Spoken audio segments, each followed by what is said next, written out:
आइए और हमें भी बुलाते रहिए, दोस्ती जुर्म नहीं है, दोस्त बनाते रहिए। जय हिंद दोस्तों, मैं फिर आज आपके सम्मुख उपस्थित हूँ, आपका हमदर्द, आपका दोस्त, आपका भाई। दोस्तों, हमारा सेशन चल रहा है एमपीएसआई बैच। जो आगामी एमपीएसआई की वैकेंसी उसके संबंध में हम संविधान आपको पढ़ा रहे हैं। तो दोस्तों, जो हमारे पुराने लेक्चर में हमने संविधान के विकास के बारे में पढ़ चुके हैं, संविधान का विकास किस प्रकार से हुआ, जिसमें हमने 1773 से लेके जो 1947 तक जो संविधान का किस प्रकार विभिन्न अधिनियमों के माध्यम से हुआ उसके बारे में पढ़ा। आज से हम संविधान का निर्माण किस प्रकार से हुआ, किन किन समितियां थी, इसके बारे में दोस्तों हम आज क्या करेंगे, पढ़ेंगे। ठीक है दोस्तों, तो सबसे पहले बात आती है दोस्तों कि जो संविधान का निर्माण हुआ किसने किया है? संविधान सभा के द्वारा। किसके द्वारा किया गया है? संविधान सभा का।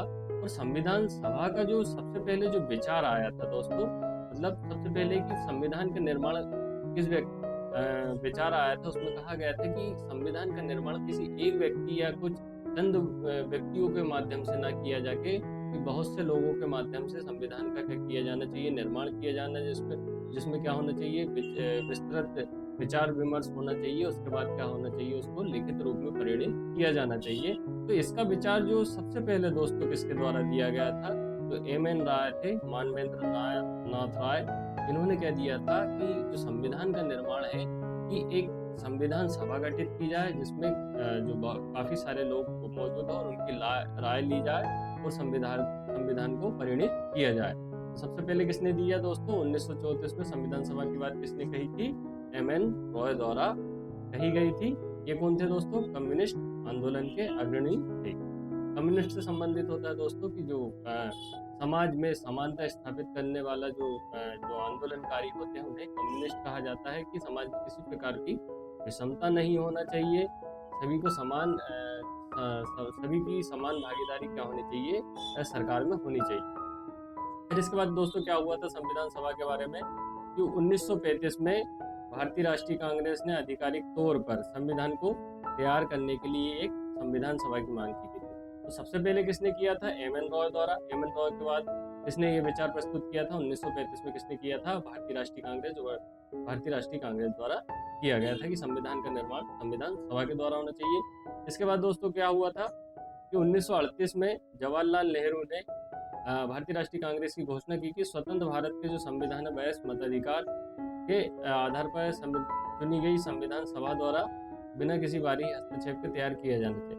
इसका तात्पर्य है दोस्तों कि वर्तमान में जिस प्रकार से हम क्या होता है कि वर्तमान में हम चुनाव करते हैं पीएम का, ठीक है, मतलब सांसद का हम चुनाव करते हैं, ठीक है, सांसद का चुनाव करते हैं, ये कहा जाता है संसद में जाते हैं और कानून का निर्माण करते हैं, ठीक है, कानून का निर्माण करते हैं। तो इसी प्रकार से जो जवाहरलाल नेहरू ने अपना विचार प्रस्तुत किया था कि जो संविधान सभा के जो सदस्य रहेंगे, संविधान जो सभा के सदस्य रहेंगे, इन्हें विभिन्न भागों से क्या चुन के लाया जाएगा, उससे संविधान सभा का क्या होगा, निर्माण होगा और वो क्या करेगी, संविधान का क्या करेगी, निर्माण करेगी। ठीक है दोस्तों, इसके बाद 1940 में ब्रिटिश सरकार ने अगस्त प्रस्ताव पेश किया था। इसमें इस मांग को सैद्धांतिक रूप से स्वीकार कर दिया गया, पूर्ण रूप से नहीं स्वीकार किया गया था। तो अगस्त प्रस्ताव कब आया था? 1940 में आया था। जिसने लाया था? ब्रिटिश सरकार ने, जिसे अगस्त प्रस्ताव कहा जाता है, और इसे सैद्धांतिक रूप से संविधान सभा की मांग को स्वीकार किया गया था। इसके बारे में विस्तृत रूपरेखा तैयार नहीं की गई थी। इसके बाद क्या हुआ दोस्तों कि 1942 में क्रिस्टोफर क्रिप्स ने मसौदा समिति प्रस्तावित किया है, जिसमें क्रिस्टोफर क्रिप्स ने द्वितीय विश्व युद्ध के बाद अपनाए जाने वाले स्वतंत्र संविधान का मसौदा प्रस्तावित किया है। इस प्रस्ताव को मुस्लिम लीग ने खारिज कर दिया, जिससे 2 स्वायत्त राज्यों भारत और पाकिस्तान के अलग अलग संविधान सभा की मांग की गई थी। तो क्रिप्स मिशन जो 42 में आया था, इसमें भी क्या बात कही गई थी? क्रिप्स मिशन में क्या कही गई थी? संविधान सभा की क्या की गई थी? बात की गई थी। परंतु ये विषय भी क्या हो गया था दोस्तों, मुस्लिम लीग ने बहिष्कार के कारण से भी क्या हो गया था, इसे खारिज कर दिया गया। फिर इसके बाद दोस्तों जो मेन आता है कि संविधान सभा का निर्माण किस मिशन या योजना के तहत किया गया था। तो किस योजना के तहत किया था? 1946 में कैबिनेट मिशन आया था। उन्होंने संविधान सभा की योजना प्रस्तावित की, जिसमें काफी सारी पार्टियां थी, जिसमें इंडियन नेशनल कांग्रेस और जो अन्य छोटी छोटी पार्टियां थी, इन्होंने क्या करा था, इसको स्वीकार करा था, और मुस्लिम लीग क्या था, इससे असंतुष्ट था। ठीक है दोस्तों, तो भारत में जो संविधान सभा का निर्माण हुआ है, संविधान सभा का निर्माण किससे हुआ है? कैबिनेट मिशन योजना के तहत किया गया। संविधान सभा का निर्माण कैबिनेट मिशन, सबसे प्रथम विचार किसने दिया था? एम.एन. रॉय ने दिया था। उसके बाद 1933 में भारतीय राष्ट्रीय कांग्रेस, और बाद में क्रिप्स मिशन हुआ। अगस्त प्रस्ताव में भी ये प्रयास की गए, परंतु पूर्ण परिणित रूप से या जो मसौदा धरातल पे कब आया था, वो कैबिनेट मिशन योजना के तहत 1946 के माध्यम से। ये दोस्तों ये थे जो मानवेंद्र राय, जिन्होंने सबसे पहले संविधान सभा के बात कही थी। ये हमारे जो है कौन है, प्रथम प्रधानमंत्री माननीय जवाहरलाल नेहरू। ठीक है दोस्तों, ये स्टैनफोर्ड क्रिप्स है। फिर अब ये कैबिनेट मिशन जो है, कैबिनेट मिशन से क्या संविधान सभा का गठन हो गया? तो संविधान सभा के गठन की एक सीमा रही होगी दोस्तों कि इसमें कितने लोगों को शामिल किया जाएगा। कैबिनेट मिशन प्लान के तहत संविधान सभा बनी, तो इसकी एक सीमा निर्धारित होगी ना दोस्तों कि देश की करोड़ों जनसंख्या थी, तो क्या करोड़ों जनसंख्या थी तो क्या करोड़ों लोगों को संविधान सभा में शामिल किया जा सकता है? क्या संभव नहीं है दोस्तों। तो कुछ विशेष बुद्धिजीवी या जो राजनीतिक वर्ग के व्यक्ति थे, या जो भारत के तत्कालीन समय के राजनेता थे, विधि विशेषज्ञ थे, इन सभी को मिलाकर एक संविधान सभा का गठन किया गया, लोगों को जो सम्मिलित किया गया उसे। तो उसमें कुल सदस्य संख्या कितनी थी दोस्तों? 389 थी। ठीक है, 389 कुल सदस्य थे संविधान सभा में, जिसमें कौन? विधि विशेषज्ञ ज्यादातर थे, और जिनका ज्यादातर संबंध किससे था? भारतीय राष्ट्रीय कांग्रेस से, इंडियन नेशनल कांग्रेस के क्या थे? ज्यादातर लोग शामिल थे। ठीक है, तो 389 का जो सदस्य थे वो संपूर्ण देश से लिए गए थे। उसमें जो ब्रिटिश भारत के जो क्षेत्र थे उनसे 296 सीटें ली गई थी। ब्रिटिश भारत से कितनी ली गई थी? 296 सीटें ली गई थी। और रियासतों से कितनी ली गई थी? 93 सीटें ली गई थी। ठीक है दोस्तों, आपको बिल्कुल इस बात को कंठस्थ कर लीजिएगा कि जो संविधान सभा कैबिनेट मिशन 46 के तहत इसका गठन किया गया। कुल जो भारत से सदस्य लिए गए थे कितने? 389 थे। ब्रिटिश भारत से कितने? 296 थे। और रियासतों के कितने प्रतिनिधि थे? 93 प्रतिनिधि थे। अब सीट का आवंटन कैसे हुआ कि जैसे हम बात करते हैं कि हमारे देश में निर्वाचन क्षेत्र होता है, एक निर्वाचन क्षेत्र में कितनी जनसंख्या होती है, उस आधार पर क्या होता है, वर्तमान में निर्वाचन क्षेत्र का क्या किया जाता है? निर्धारण किया जाता है। तो उस समय भी दोस्तों जनसंख्या के आधार पर क्या हुआ? सीटों आवंटित की गई थी, जिसमें 10 लाख जो जनसंख्या थी उस पर एक व्यक्ति का क्या किया था? सभा में चुनाव किया था। ठीक है, एक व्यक्ति का क्या किया था? सभा में चुनाव किया था। ठीक है, तो 10 लाख जनसंख्या पे एक व्यक्ति। ठीक है, इसके बाद क्या था? ब्रिटिश भारत की सीटें मुस्लिम, सिख और सामान्य समुदायों के बीच जनसंख्या के अनुपात में, मतलब जिस आधार पे किसी वर्ग का या समुदाय की जितनी जनसंख्या रहेगी उस आधार पर सीटों का क्या किया गया था? आवंटन किया गया था। ठीक है, इसके बाद भारत के प्रतिनिधि प्रांतीय विधानसभाओं के सदस्यों द्वारा आनुपातिक प्रतिनिधित्व के माध्यम से, ये दोस्तों अनुपातिक प्रतिनिधित्व जो प्रणाली होती है, एक चुनाव पद्धति है। ठीक है, क्या है? चुनाव पद्धति है। ठीक है, जिसका क्या राष्ट्रपति का जो चुनाव होता है, राष्ट्रपति का जो चुनाव होता है उसमें इस पद्धति को अपनाया जाता है। तो दोस्तों ये जो हमारा क्या है, हमारे जो संविधान का एक विशेष टॉपिक है, जब चुनाव हम पढ़ेंगे राष्ट्रपति के चुनाव, उसमें तब आपको इसके बारे में और विस्तृत रूप से बताया जाएगा। ठीक है, रियासतों के प्रतिनिधि रियासतों के प्रमुख द्वारा नामित किए गए थे कि रियासतों से या तो रियासत के प्रमुख या नवाब या राजा स्वयं रहेंगे, उसके प्रति स्वयं रहेंगे संविधान सभा में, या उनके जो सचिव वगैरह होते हैं उनको भेजा जाएगा। तो ये जिम्मेदारी किसकी थी? रियासतों के प्रमुख जो थे, राजा महाराजा थे, ये उनके ऊपर था कि वो सम्मिलित होना चाहते हैं या अपने किसी प्रतिनिधि के माध्यम से संविधान में सभा में क्या हो? शामिल हो। इसके बाद क्या था कि चुनाव क्या हुआ? फिर इसका चुनाव हुआ। ठीक है दोस्तों, 10 लाख जनसंख्या पे एक चुनाव, एक सीटों का निर्धारण चुनाव हुए, जिसमें 296 सीटों के लिए जुलाई अगस्त में हुए चुनाव। ठीक है, मुस्लिम लीग के विभाजन के बाद दोस्तों कितनी बची थी? 296 सीटें ही के भारत मुस्लिम लीग का विभाजन हो गया। मुस्लिम लीग ने अलग पाकिस्तान राज्य की मांग की थी, तो उससे जो 389 सीटों में से क्या जो सीटें चली गई थी, उसके बाद क्या बची थी? 296 सीटें शेष भारत में क्या बची थी। तो इसके क्या हुए थे दोस्तों? चुनाव हुए थे।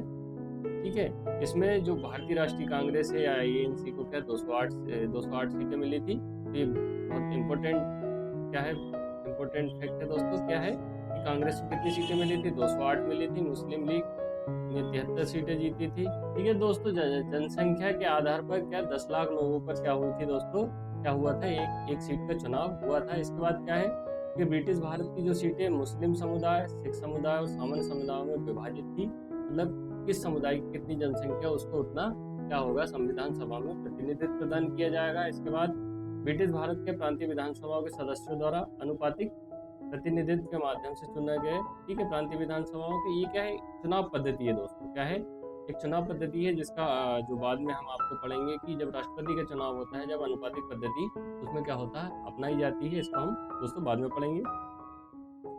ठीक है, रियासतों के प्रतिनिधि जो रहेंगे वो रियासत प्रमुखों द्वारा क्या किए जाएंगे, नामित किए जाएंगे। इसका अर्थ है दोस्तों, जो राजा महाराजा थे कि वो संविधान सभा में उनको एक प्रतिनिधि भेजने की बात की गई थी, तो वो अपने प्रतिनिधि के रूप में किसे भेजते हैं, उनके सचिव को भेजते थे। ये क्या उनके ऊपर पूरा निर्धारित किया गया था कि वो अपने प्रतिनिधि के रूप में किसे भेजें। फिर दोस्तों 296 सीटों पे क्या हुआ, जुलाई में 46 में क्या हुआ, जुलाई अगस्त में चुनाव हुए 296 सीटें, रियासतें इसमें शामिल नहीं हुई थी। 296 सीटों पे क्या हुए, चुनाव हुए, जिसमें से कांग्रेस ने 208 सीटें जीती, मुस्लिम लीग ने 73 सीटें जीती, स्वतंत्र और छोटे समूह ने या छोटे छोटे जो दल थे उन्होंने कितनी 15 सीटें जीती थी। और जो 93 जो सीटें थी रियासती की, वो क्या रह गई थी दोस्तों, क्या हो गई थी, खाली रह गई थी, क्योंकि उन्होंने संविधान से दूर रहने का फैसला किया था। तो आपको याद रखना कि टोटल कितनी सीटें थी, 389। चुनाव कितने पे हुए, 296 पे। कांग्रेस को कितनी मिली, 208। ठीक है, मुस्लिम लीग को कितनी मिली, 73 सीटें मिली। ठीक है दोस्तों, तो ये आपको बिल्कुल याद रखना कि जब संविधान सभा बनी थी तो उसके कुल सदस्य कितने, 389 थे, जिसमें ब्रिटिश भारत की 296 थी और रियासतों की 93 थी। 93 जो रियासतों ने क्या किया था, संविधान सभा में भाग नहीं लिया था, तो उनकी सीटें क्या खाली रह गई थी और 296 सीटों पर क्या हुए थे, बाद में चुनाव हुए थे। आगे आते हैं दोस्तों कि संविधान सभा की जब जो पहली बैठक हुई, संविधान सभा का गठन हो गया है, सदस्य निर्वाचित हो गए हैं, किस दल का कितना प्रतिनिधित्व तो भी निर्धारित हो गया। सबसे बड़े दल के रूप में संविधान सभा में कौन उभरा, इंडियन नेशनल कांग्रेस उभरा। ठीक है, भारतीय राष्ट्रीय कांग्रेस उभरा। ठीक है, तो इसमें जो इसकी जो पहली बैठक जो थी दोस्तों, वो कब हुई थी, 9 दिसंबर 1946 को संविधान सभा की क्या हुई, पहली बैठक हुई। मुस्लिम लीग ने क्या करा, तो मुस्लिम लीग ने इस बैठक का बहिष्कार किया और पाकिस्तान के अलग पाकिस्तान की मांग की, मतलब पाकिस्तान की स्वतंत्रता की मांग की। अब जो 296 थे, ठीक है, जो हमने अभी चुनाव करके आए थे, तो उसमें से जो प्रथम बैठक में कितने लोग आए थे दोस्तों, 211 या 211 सदस्य उपस्थित थे। दोस्तों एग्जाम में पूछा गया है कि संविधान सभा में जब पहली बार मिली थी या बैठक हुई थी या इकट्ठे हुए थे, तो संविधान के सदस्य के सभा के कितने सदस्य थे, 211 थे। इसमें क्या हुआ था दोस्तों, जो संविधान सभा के सबसे बुजुर्ग सदस्य सच्चिदानंद सिन्हा जी जो थे, इन्हें क्या किया गया था, अस्थायी अध्यक्ष बनाया गया था। तो संविधान सभा के अस्थायी अध्यक्ष कौन थे, अस्थायी अध्यक्ष कौन थे, सच्चिदानंद सिन्हा। ठीक है, ये आपको बिल्कुल कंठस्थ करना है, याद करना है और बार बार इसको रिकॉल करना है। बाद में राजेंद्र प्रसाद जो थे, ये बाद में राजेंद्र प्रसाद जी है, इनको क्या करा था, संविधान सभा का अध्यक्ष बनाया गया था, प्रेसिडेंट बना दिया गया था। जो एस.सी. मुखर्जी और बी.टी. कृष्णमाचारी उपाध्यक्ष बनाए गए थे। ये दोस्तों बी.टी. कृष्णमाचारी जी हैं। ठीक है, तो संविधान सभा की पहली बैठक कब हुई थी, 9 दिसंबर 1946 को। उसमें कुल कितने लोग आए थे, 211 सदस्य उपस्थित हुए थे। क्या मुस्लिम लीग उपस्थित हुई थी, नहीं हुई थी। इसका जो प्रेसिडेंट है, किसको बनाया गया था, सच्चिदानंद सिन्हा को। क्यों बनाया गया था, क्योंकि वो क्या थे, संविधान सभा में उस समय क्या होते सबसे बुजुर्ग व्यक्ति थे, तो उन्हें क्या किया गया था, चुना गया था। फिर इसके जो बाद में प्रेसिडेंट किसे चुना गया था, अध्यक्ष किसको चुना गया था, राजेंद्र प्रसाद जी को। और जो उपाध्यक्ष कौन कौन थे दोस्तों, एस.सी. मुखर्जी और बी.टी. कृष्णमाचारी। अब आगे बढ़ते हैं दोस्तों, पढ़ रहे हो ना, तो नहीं गए हो, ठीक है, पढ़ते रहिए। उद्देश्य प्रस्ताव कब आया दोस्तों, 13 दिसंबर 1946 को आया। किसने पेश किया है, जवाहरलाल नेहरू ने। जिसमें क्या था, संविधान का दर्शन और सिद्धांतों की, मूलभूत सिद्धांतों की क्या की गई थी, बात की गई थी। जिसमें 13 दिसंबर 1946 को जवाहरलाल नेहरू ने पेश किया, जिसमें संविधान के दर्शन और मूलभूत सिद्धांत।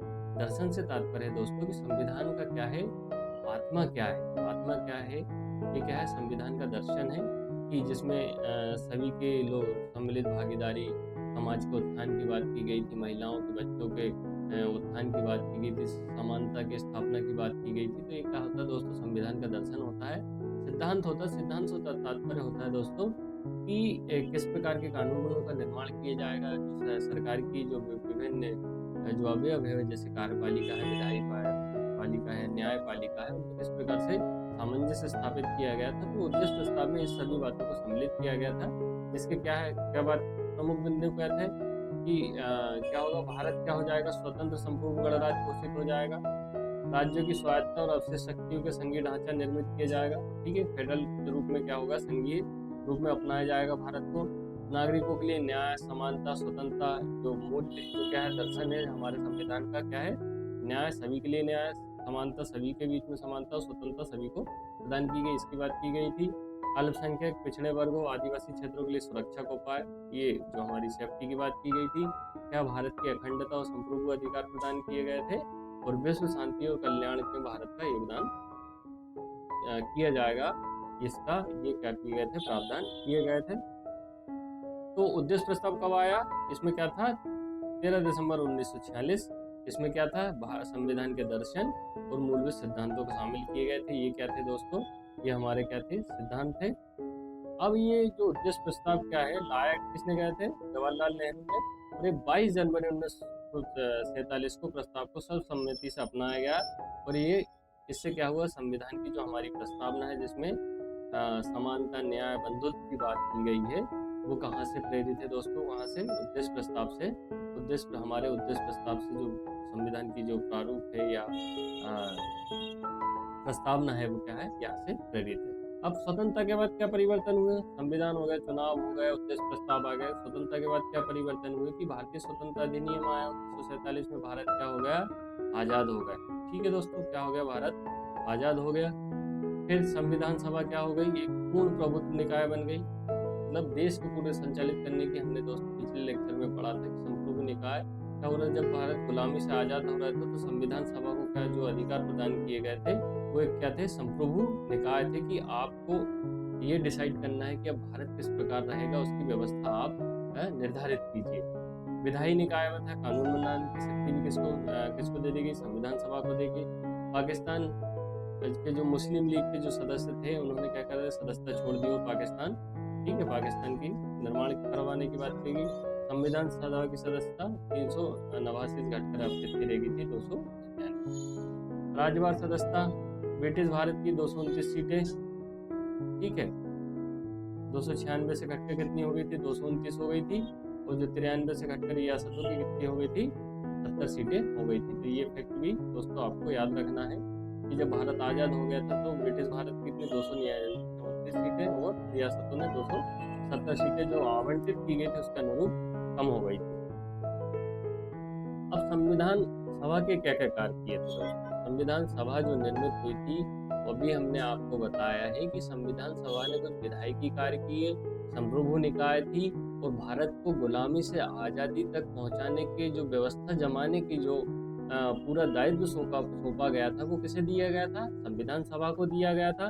तो संविधान सभा ने इस दरमियान की जब कैबिनेट मिशन और संविधान सभा गठित हो गई, बैठक होने लगी, और जब भारत में संविधान बन के लागू हो गया, तो इस दरमियान क्या हुआ? कौन कौन से कार्य किए गए संविधान के द्वारा, वो बहुत महत्वपूर्ण है दोस्तों, जो विभिन्न एग्जामों में पूछे गए हैं। जिसमें पहला क्या था कि जो पहला उद्देश्य क्या था कैबिनेट मिशन ने, कि भाई संविधान का ही निर्माण करना। क्या है? आगामी रूप से सरकार क्या काम करेंगी, मतलब नागरिक क्या अधिकार होंगे, क्या शक्तियाँ होंगी, तो उसके लिए आप पहले एक खाका बनाइए, मतलब संविधान का निर्माण किए। क्या था? इसका प्राइमरी काम था। ठीक है, प्राइमरी काम था। इसके अलावा और क्या किए गए इस दरमियान? साधारण कानून, मतलब तत्कालीन समय में जो व्यवस्था जमाने के लिए जो कानून का निर्माण किया गया था, ठीक है, तो वो क्या कहलाएंगे? साधारण कानून। अन्य प्रावधान क्या? कॉमनवेल्थ। ठीक है, कॉमनवेल्थ में भारत की सदस्यता की पुष्टि की। कॉमनवेल्थ से तात्पर्य होता है कि जो ब्रिटिश जो गुलाम थे, ब्रिटिश गुलाम जो देश थे, जब जो आज़ाद हुए, ये आज़ाद हुए दोस्तों, तो इन्होंने क्या करा? इन्होंने अपना एक संगठन बना लिया, ठीक है, इन्होंने एक संगठन बना लिया जिसे क्या बोला जाता है, कॉमनवेल्थ बोला जाता है, जिसमें वर्तमान में कितने दोस्तों 54 सदस्य शामिल हैं। तो कॉमनवेल्थ क्या है दोस्तों कि जो ब्रिटिश जो गुलामी से आज़ाद हुए थे, जो छोटे बड़े देश जिसमें भारत भी था, पाकिस्तान थे, इन लोगों ने अपना क्या करा, एक यूनियन बना लिया और इस यूनियन को नाम क्या दिया गया, कॉमनवेल्थ दिया गया, जिसके वर्तमान में सदस्य था। तो इसकी सदस्यता का प्रमाणन किसने किया था दोस्तों, किसने किया था, संविधान सभा के द्वारा। तो आपको ये पूछा जाए तो आपको बिल्कुल स्पष्ट आंसर लगाना है। फिर राष्ट्रीय ध्वज है, ये दोस्तों कॉमनवेल्थ का लोगो, ठीक है, कॉमनवेल्थ का ये क्या है, लोगो है। राष्ट्रीय ध्वज है दोस्तों जी अपना, ये क्या है, 22 जुलाई 1947 को क्या किया गया था, संविधान सभा ने अपनाया था। तो 22 जुलाई को दोस्तों, 22 जुलाई को हमने क्या हुआ था, जो हमारा जो राष्ट्रीय झंडा है, ये जो हमारा फ्लैग, नेशनल फ्लैग है हमारा, जो गौरव की बात है कि हमारा इतना सुंदर झंडा है, ये कब 22 जुलाई 1947 को अपनाया गया था। तो 22 जुलाई को दोस्तों प्रति वर्ष क्या मनाया जाता है, झंडा अंगीकरण दिवस के रूप में मनाया जाता है। राष्ट्रीय गान है दोस्तों, राष्ट्रीय गीत है, राष्ट्रीय गान क्या हमारा, जनगण मन है, ये कब अपनाया गया, दोनों 24 जनवरी 1950 को अपनाया गया। जो राजेंद्र प्रसाद थे, ठीक है, भारत के पहले राष्ट्रपति के रूप में इन्हें क्या किया गया था, चुनाव किया गया था। ये भी किसने किया था, ये राजेंद्र प्रसाद जी दोस्तों, ये चुनाव किया गया था। ये किसका काम था दोस्तों, संविधान सभा ने ही ये काम भी किया था। तो राजेंद्र प्रसाद जो कौन है दोस्तों, पहले राष्ट्रपति बने, ये किसने, इसका चुनाव किसने कराया, ये संविधान सभा के द्वारा, ठीक है, संविधान सभा ने ही क्या भारत के पहले राष्ट्रपति जो थे राजेंद्र प्रसाद जी, उनका चुनाव किया। संविधान सभा की ये वेरी इम्पोर्टेंट जो है फैक्ट है दोस्तों यहाँ पे, कि जो समितियाँ संविधान सभा में कुछ समितियाँ थी, क्या हुआ था कि संविधान निर्माण एक जटिल कार्य था दोस्तों, जिसमें राज्यों की भागीदारी, स्वतंत्रता के बारे में प्रावधान थे, मौलिक अधिकार है, देश की जनसंख्या इतनी थी, देश की विविधता इतनी थी। तो इन सभी एक इतने विस्तृत जो इतने विस्तृत देश के लिए एक संविधान का निर्माण करना, जिससे कि देश की सभी जनता संतुष्ट हो जाए, जिसमें जम्मू कश्मीर से लेकर कन्याकुमारी तक हो, या गुजरात से लेकर पूर्वोत्तर के राज्य अरुणाचल प्रदेश तक क्या देश में विविधता विद्यमान थी। तो इन्हें किस प्रकार से संतुष्ट किया जाए, या किस प्रकार से इस प्रकार का संविधान का निर्माण किया जाए कि जिससे पूरे भारत में सभी लोगों को ये सर्वसहमति से स्वीकार हो और किसी प्रकार से उसमें बाद में विवाद की उत्पन्न ना हो। इसलिए क्या हुआ था कि संविधान सभा के क्या हुआ था, जो संविधान निर्माण के जो कार्य थे, उन्हें विभिन्न समितियों में विभाजित कर दिया गया था। तो दोस्तों इसमें संघ शक्ति समिति किसकी थी, जवाहरलाल नेहरू की। संघ की क्या शक्ति रहेगी, ठीक है, मतलब जो केंद्र है या सेंट्रल है, वर्तमान में हम केंद्र सरकार कैसे कह सकते हैं, कि इनके पास कौन कौन सी शक्तियां रहेंगी, या इनका दायरा कितना रहेगा, इनका जो कार्य क्षेत्र रहेगा कितना रहेगा, इसके बारे में जो सूचना इकट्ठी करने के लिए जो समिति बनाई गई थी, उसके अध्यक्ष कौन थे दोस्तों, जवाहरलाल नेहरू। संघ का संविधान का प्रारूप कैसा रहेगा, उसके बारे में उसके अध्यक्ष कौन थे दोस्तों, इसके भी कौन थे, जवाहरलाल नेहरू। संघ शक्ति और संघीय संविधान दोनों समिति के कौन थे, अध्यक्ष कौन थे, नेहरू जी थे, ठीक है दोस्तों, दोनों समितियों के अध्यक्ष कौन थे, नेहरू जी थे, आपको बिल्कुल याद करना है। अब प्रांतीय समिति के प्रांतों की किस प्रकार से भागीदारी रहेगी, क्या अधिकार क्या प्रदान किए जाएंगे, उन्हें क्या रहेंगे, तो वो रहेगा सरदार पटेल। प्रांतीय संविधान समिति के कौन थे, सरदार पटेल थे। प्रारूप समिति, प्रारूप ये वेरी आईएमपी समिति है दोस्तों, ये लगभग ऐसा कोई एग्जाम नहीं बचा होगा भारतवर्ष का कि जिसमें अगर पॉलिटिकल साइंस से पूछा जा रहा हो तो उसके बारे में नहीं पूछा गया है। ये कि प्रारूप समिति के अध्यक्ष कौन थे। तो प्रारूप समिति का जो मेन काम था कि संविधान का ड्राफ्ट, जिसे प्रारूप भी बोला जाता है, कि पूरा जो खाका है, इसमें क्या चीज रहेंगी क्या नहीं रहेंगी, इनको सब चीजों को क्या होगा, तर्कपूर्ण विचार करके एक लेटर बनाना और उसे क्या फाइनल प्रदान करना। ये जो लेटर रहेगा दोस्तों, ये क्या रहेगा, एक पूरा ढांचा बना लिए क्या रहेगा, प्रारूप रहेगा, और जब उसे हम अगर पूरा स्वीकार कर लेते तो वो क्या फाइनली क्या हमारा संविधान हो जाएगा। तो प्रारूप समिति के कौन थे, बी.आर. अम्बेडकर थे। मौलिक अधिकार अल्पसंख्यक आदिवासी क्षेत्रों पर सलाहकार समिति के सरदार पटेल। तो सरदार पटेल दो समितियों के अध्यक्ष थे, किसके, प्रांतीय संविधान, मौलिक अधिकार अल्पसंख्यक और आदिवासी क्षेत्र के कौन थे, सरदार पटेल। प्रक्रिया नियम समिति राजेंद्र प्रसाद, राज्य समिति जवाहरलाल नेहरू। देखो यहाँ पे अंतर है दोस्तों, कि जो प्रांतीय समिति के कौन है, सरदार पटेल है, और राज्य समिति के कौन है, जवाहरलाल नेहरू। दोस्तों प्रांत और राज्य में भी उस समय क्या था, विभाजन था कि ब्रिटिश प्रांतों की बात की गई थी और जो राज्य क्या थे, राज्य अलग थे दोस्तों। तो उन्हों की जो दोनों समितियां हैं उनमें क्या है, मूलभूत अंतर है, तो आपको ये याद करना है। स्टीयरिंग समिति कौन थे, राजेंद्र प्रसाद। और अन्य समितियां भी थी दोस्तों, जैसे वित्त थी, प्रत्ययन, राष्ट्रीय ध्वज, भाषा, ये अलग अलग समितियां थी जो वेरी वेरी इंपॉर्टेंट, या जो लगभग सभी एग्जामों में समय समय पर पूछी जाती है। वो कौन कौन सी है दोस्तों, संशक्ति, संघीय संविधान, प्रारूप, मौलिक अधिकार, ये जो आपके सम्मुख लिखी है ये सब समितियां ये आई थी। ये संविधान सभा की दोस्तों बैठक की जो है, संविधान सभा की पहली बैठक है इसके बारे में। और ये जो संविधान सभा का क्या था, लोगो हाथी था दोस्तों। ये भी एग्जाम में पूछा गया है कि संविधान जो कॉन्स्टिट्यूशन असेंबली बनी थी, इसके लोगों के रूप में किसे अपनाया गया था, तो हाथी को अपनाया गया था, जो वर्तमान में हमारा राष्ट्रीय विरासत पशु है। अब जो सबसे इम्पोर्टेंट मैंने आपको बताया था दोस्तों, ये प्रारूप समिति थी। प्रारूप समिति, जिसका प्रारूप समिति का गठन कब किया गया, 29 अगस्त। तो ये डेट भी आपको याद रखना है दोस्तों, 29 अगस्त 1947 को प्रारूप समिति का गठन किया गया था। 29 अगस्त 1947 को प्रारूप समिति का गठन किया गया था और B.R. अम्बेडकर क्या थे, इसके अध्यक्ष थे। तो इसको याद रखने के लिए मैं आपको एक ट्रिक देता हूँ दोस्तों कि 29 अगस्त को, ठीक है, राष्ट्रीय खेल दिवस जो ध्यानचंद जी है की स्मृति में मनाया जाता है। तो 29 अगस्त 1947 को ही दोस्त क्या होता है कि प्रारूप समिति का गठन हुआ। और इसके सिमिलर क्या है दोस्तों कि 29 अगस्त को क्या है, राष्ट्रीय खेल दिवस, क्या ध्यानचंद जी की स्मृति में दिवस मनाया जाता है। इसके सदस्य कौन थे, इसके 7 सदस्य थे। कौन थे, अध्यक्ष कौन थे, B.R. अम्बेडकर थे। सदस्य कौन थे, N. गोपाल स्वामी अयंगर, अल्लादी कृष्ण स्वामी अय्यर, K. मुंशी, सैयद मोहम्मद सादुल्ला, N. माधवराव। इनके जो चयन कब किया गया था, B.L. मित्र के बाद किया गया था, मतलब उन्होंने अपना स्थान छोड़ दिया था, मृत्यु हो गई थी, ठीक है। और T.T. कृष्णामाचारी जो थे, D.P. खेतान का इन्होंने क्या स्थान लिया था। प्रारूप समिति कब गठित की गई, 29 अगस्त 1947 को। अध्यक्ष कौन थे, B.R. अम्बेडकर, 7 सदस्य थे, ठीक है। इसका क्या काम था कि संविधान का पूरा खाका तैयार करना कि क्या क्या चीजें सम्मिलित होंगी, क्या नहीं रहेंगी, उनको तर्कपूर्ण रूप से स्पष्ट करना, ये प्रारूप समिति का मुख्य काम था।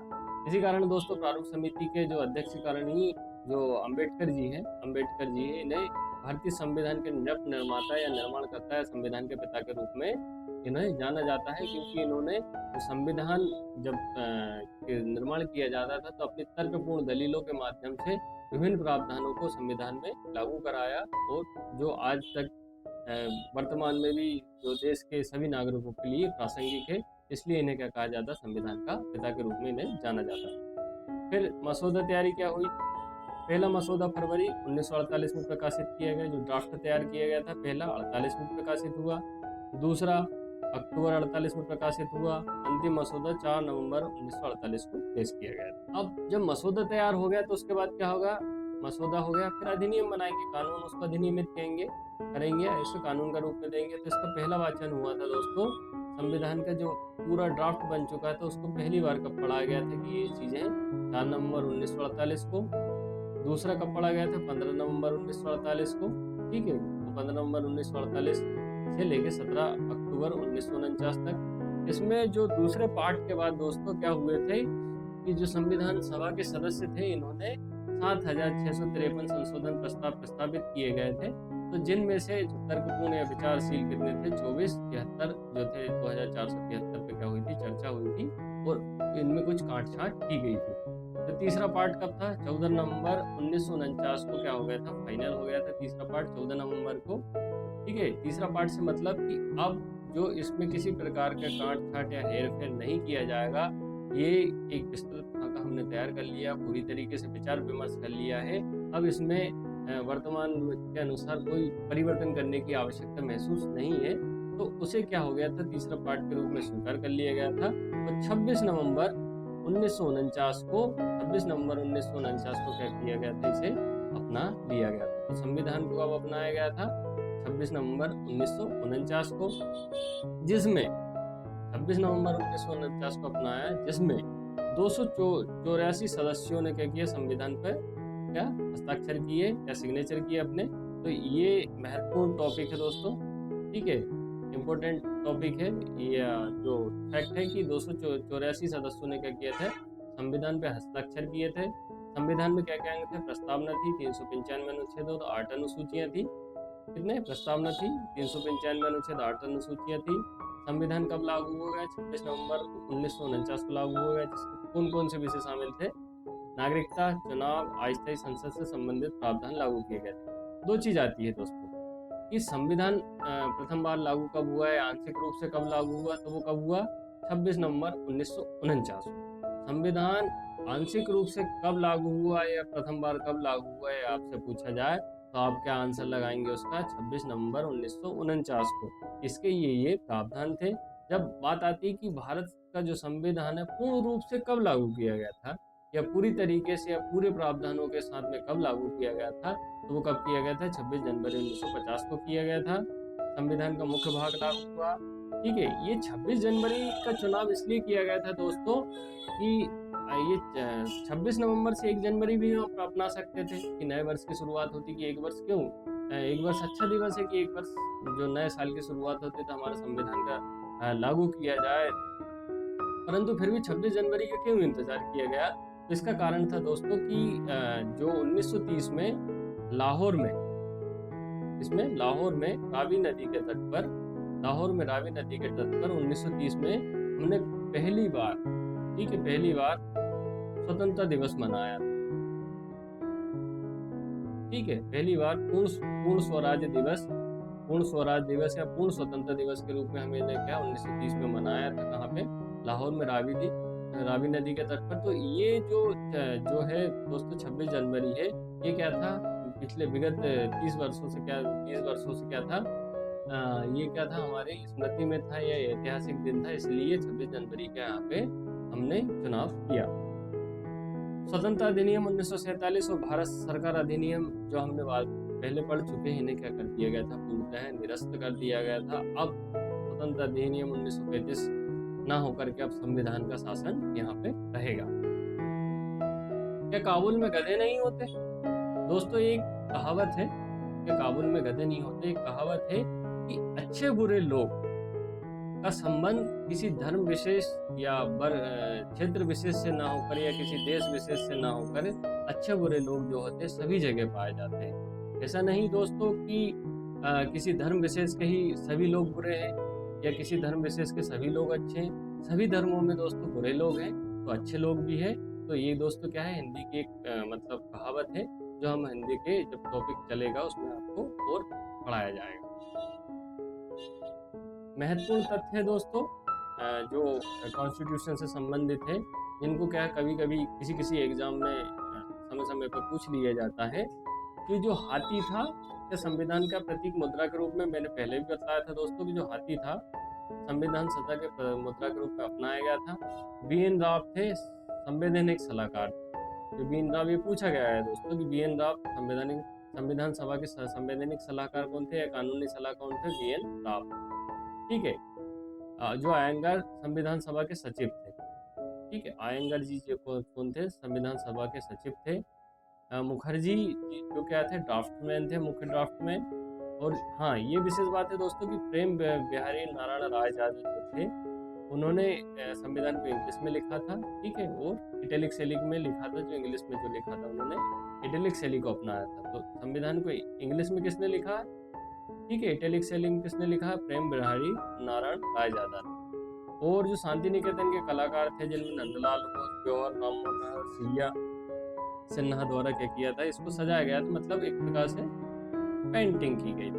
ठीक है, संविधान पेंटिंग किसने की है, शांति निकेतन के कलाकार थे जिनमें नंदलाल बोस, राम मनोहर सिन्हा, इन्होंने क्या करी थी, पेंटिंग की थी। ठीक है, और जो मूल संविधान जो हिंदी में लिखा गया है वो किसने, बसंत कृष्ण बेदी ने की। ठीक है, इसने इंग्लिश का आया। ठीक है दोस्तों, तो इंग्लिश आया तो किसने, राय ज्यादा। ठीक है, और हिंदी की बात आए, ठीक है, हिंदी की बात आए तो किसने, बसंत कृष्ण बेदी ने, बसंत कृष्ण बेदी, बसंत कृष्ण बेदी ने क्या हिंदी में। इंग्लिश में किसने लिखा है, प्रेम बिहारी नारायण राय यादव ने, और हिंदी में किसने, बसंत कृष्ण बेदी ने। और पेंटिंग किसने करी है, जो शांति निकेतन जो थे, जो रविन्द्रनाथ टैगोर के जो संस्थान की स्थापना की थी शांति निकेतन के कलाकारों ने क्या करी थी, पेंटिंग की थी। और जो सचिव कौन थे, अयंगर थे। और बी.एन. राव जो वेरी वेरी IMP है, ये क्या थे, संवैधानिक सलाहकार थे। और जो संविधान की मुद्रा कौन थी, क्या था, हाथी था। अन्य महत्वपूर्ण तथ्य है कि जो संविधान का जो निर्माण हुआ दोस्तों, तो 2 वर्ष 11 महीने 18 दिन लगे इसमें, ठीक है। 2 वर्ष 11 महीने 18 दिन लगे।